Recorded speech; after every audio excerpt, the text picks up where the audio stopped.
Hi hello. ഇന്ന് ഞങ്ങളുടെ മൂന്നാമത്തെ വെഡ്ഡിങ് ആനിവേഴ്സറി ആണ് കേട്ടോ. അപ്പോൾ രാവിലെ തന്നെ ഞാൻ കുളിച്ച് ഒരുങ്ങി രാവിലെ എല്ലായിടത്തേക്കും ഒന്ന് പോയിട്ട് വരാമെന്ന് കരുതിയപ്പോൾ അച്ഛനും മോളും കൂടെ നല്ല ഉറക്കമാണ്. പിന്നെ രണ്ടിനെയും കുത്തി പൊക്കി ഒരുക്കി കെട്ടി കൊണ്ടുപോയി. അങ്ങനെ രണ്ടെണ്ണത്തിനും കൂടെ രണ്ട് ഇടി കൊടുത്തപ്പോൾ എണീറ്റ് കേട്ടോ. അങ്ങനെ അരമണിക്കൂർ കൊണ്ട് രണ്ടും ഒരുങ്ങി 8 മണിയായപ്പോൾ ഇവിടുന്ന് ഇറങ്ങി. അങ്ങനെ ആദ്യം പോകാൻ തീരുമാനിച്ചത് ചേർത്തല മരുത്തോറോട്ടം അമ്പലത്തിലാണ്. അവിടെയായിരുന്നു ഞങ്ങളുടെ കല്യാണവും കഴിഞ്ഞത്.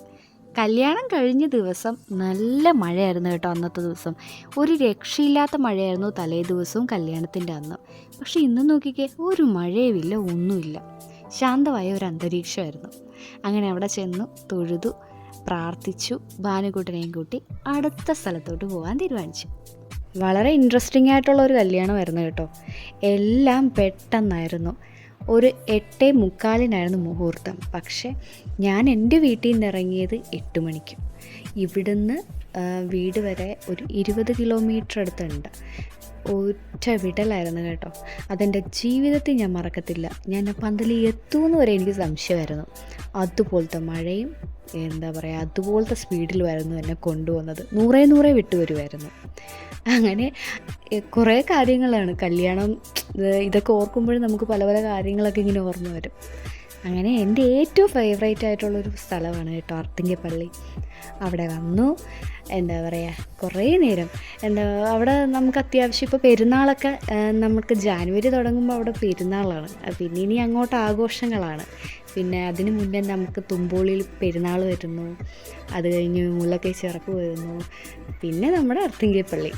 അങ്ങനെ ഞങ്ങളുടെ ചേർത്തല അമ്പലത്തിൽ ഉത്സവം. അങ്ങനെ ഇനി അങ്ങോട്ട് ഒരു ഉത്സവങ്ങളുടെ ബഹളമാണ്. ഇവിടെ ഒരു പ്രധാന ഒരു നേർച്ചയുണ്ട് കേട്ടോ. നമ്മുടെ പുറകിലത്തെ കൊച്ചു പള്ളിയിൽ ഒരു ഉണ്ണീശോ ഇരിപ്പുണ്ട്.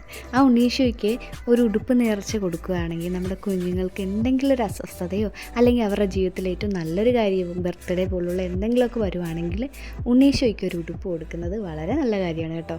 ഞാനിവിടെ ഭാനുക്കുട്ടൻ്റെ പിറന്നാളിന് കൊടുത്തിട്ടുണ്ടായിരുന്നു. ഇനി എന്തായാലും കുറച്ച് നേരം ഇവിടെ ഇരുന്നിട്ട് പോകാമെന്ന് കരുതിയപ്പോഴാണ് മനസ്സിൽ വേറൊരു ചിന്ത വന്നത്. തൊട്ടടുത്ത് നമ്മുടെ വേളൂർവട്ടം അമ്പലമുണ്ട്. അവിടെയും കൂടെ ഒന്ന് കയറിയിട്ട് എന്തായാലും വീട്ടിൽ പോകാമെന്ന് കരുതി. അങ്ങനെ ഞങ്ങൾ പെട്ടെന്ന് തന്നെ വേളൂർവട്ടത്തും കൂടെ കയറിയിട്ട് പോകാമെന്ന് കരുതി. വീട്ടിൽ ചെന്നിട്ട് ഒത്തിരി പരിപാടികളുണ്ട്.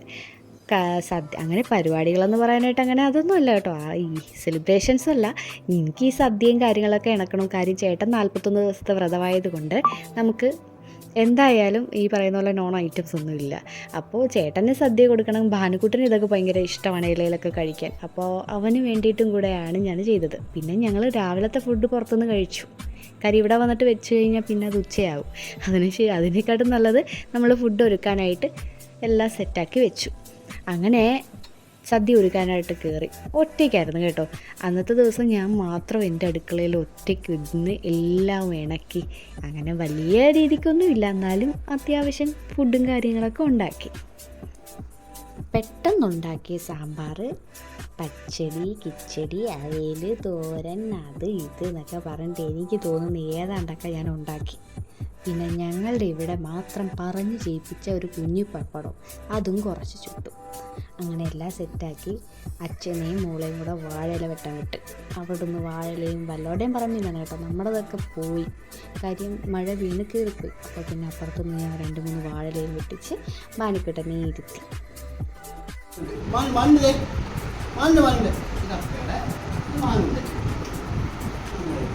ഭാനുവിന് ചെറുത്, അപ്പയ്ക്ക് വലുത്. അയ്യോ, അപ്പ അമ്മയുടെ എന്തേ? ഇതിലൊരാൾ മിസ്സിങ് ആണ് കേട്ടോ, നമ്മുടെ ചാച്ചൻ. ചാച്ചൻ അന്നത്തെ ദിവസം ഒരു ചെറിയ വർക്ക് ഉണ്ടായിരുന്നതുകൊണ്ട് ലീവ് ഇല്ലായിരുന്നു. അങ്ങനെ ചാച്ചൻ അങ്ങോട്ട് പോയി. അങ്ങനെ ഞങ്ങൾ 3 പേരും കൂടി ഇരുന്ന് സദ്യ കഴിച്ചു. അത് കഴിഞ്ഞപ്പോൾ നമ്മുടെ ഗോപിയോ കുട്ടി വന്നു. ഞാനൊരു സർപ്രൈസായിട്ടൊരു കേക്ക് ഓർഡർ ചെയ്തിട്ടുണ്ടായിരുന്നു. സർപ്രൈസായിട്ടൊരു കേക്ക് ഞാൻ ഓർഡർ ചെയ്തിട്ടുണ്ടായിരുന്നു. പക്ഷേ പണിയെന്ന് വെച്ച് കഴിഞ്ഞാൽ അപ്പയുടെ ഫ്രണ്ട്സ് കാണാൻ വന്നപ്പോൾ അവരും കേക്ക് കൊണ്ടുവന്നു. ഇപ്പം നിലവിൽ 2 കേക്ക്. ഇതെൻ്റെ വകയാണ്. ഇതിലൊരു ചെറിയ സർപ്രൈസ് ഉണ്ട്. അപ്പം എന്തായാലും അപ്പം കാണാൻ അത് കൊണ്ട് വയ്ക്കാം.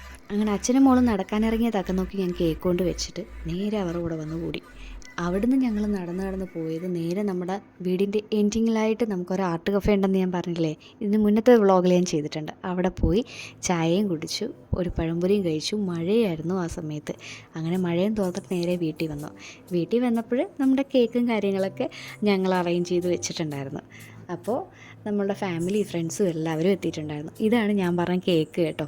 അതിൽ ഞാനും ഭാനുക്കുട്ടിയും അപ്പയും, അതിൽ ഈ പറയുന്ന ഗോപികയോട് ഞാൻ പ്രത്യേകം പറഞ്ഞ് ചെയ്യിപ്പിച്ചൊരു സാധനമാണത്.